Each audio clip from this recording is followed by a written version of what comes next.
Hello everyone and welcome to the PyMaster channel where I present to you your guide to the galaxy, the perfect application to keep you entertained on cloudy nights. In this video I will be covering how to use the application, but if you guys want, I will also be making a behind the scenes video explaining the code. So like if you want to see that. So without further ado, let's get started. Once you open the application, you'll be met with a menu screen like the one I have here, where you can simply press this launch button and you'll be transported into a star field like the one I have here. Each of these stars have been sourced from the SIMBAD dataset, which was provided by the French University of Strasbourg. This dataset features 15,000 stars below magnitude 7, all of which I plot here. You can use the arrow keys to rotate like an equatorial mount would, as in the left and right arrow keys move you along the right ascension, and the up and down arrow keys move you along the declination. And while you could go searching for constellations throughout the star field, for the sake of this video, I've already prepared some coordinates that we can go to. Now you can go to specific coordinates by typing here in the RA and DEC. So for the first one we have 190 and -15, and this should bring us to Orion. But we can't really see the constellation yet, and in fact I challenge you to try to find it. Here, I'll hide all of the UI by pressing H. And I challenge you to try to find the general structure of Orion. Right, but if you want to only see the Orion stars, you can simply type in ORI, which is the abbreviation for Orion, and press filter. And now here you see the structure of Orion, but there's still so many background stars that you really don't see when you're looking outside in your backyard. So we can drag down this magnitude filter here. And now this is more like something I'd see if I was looking with my naked eye outside. Right, now we can also go look for some prominent stars, like for instance Betelgeuse, which I found here. Betelgeuse has an RA of 199 and a DEC of -8 relative to Earth, of course, and that will make sense later why I mentioned that. Our distance to Earth is 152 parsecs, which is actually very far away. But even despite this, it maintains a low magnitude of 0.4. Now we can go look at Bellatrix right here, with a RA of 196 and a DEC of -15. And even though its distance to Earth is lower, at only 77 parsecs, its magnitude is higher.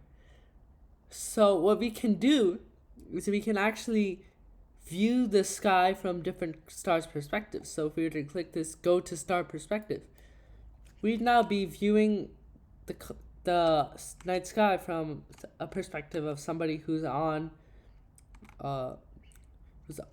the star, in this case Bellatrix. So we can go look at Betelgeuse. Its RA is 199 and its DEC is -8.96. Again, this is relative to Earth and not relative to Bellatrix. If you want to find the actual RA and DEC, you could line up your cursor like this and go read off of this rotation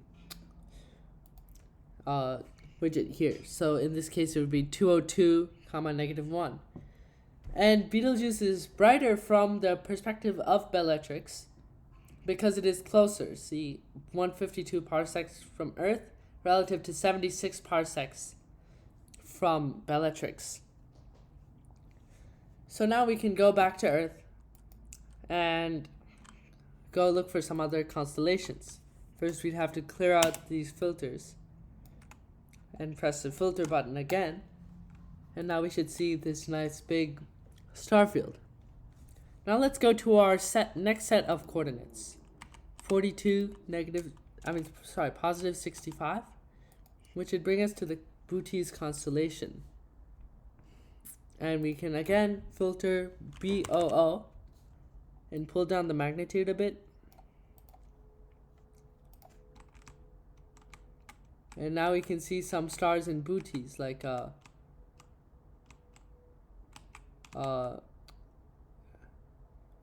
here Neckar, Beta Bootes, with a magnitude of 3.5 and a distance of 72 parsecs, right?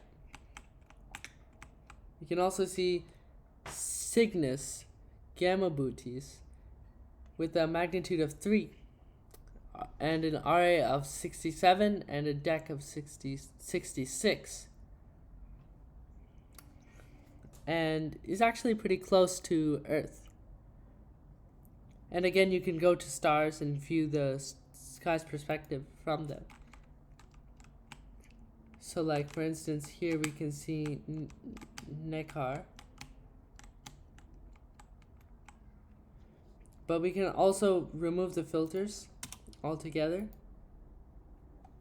and see the sky from the perspective of the star we chose, right? And here we go. That's all I have today, and I look forward to the next installment of this program, where I will give the user the ability to travel through time and see what the constellations will look like in 10,000 years using the star's proper motions. So like the video if you want to see that. A download will be available in the description for both macOS and Windows OS. And if you enjoyed the video, don't forget to subscribe and leave a comment. And until next time, peace.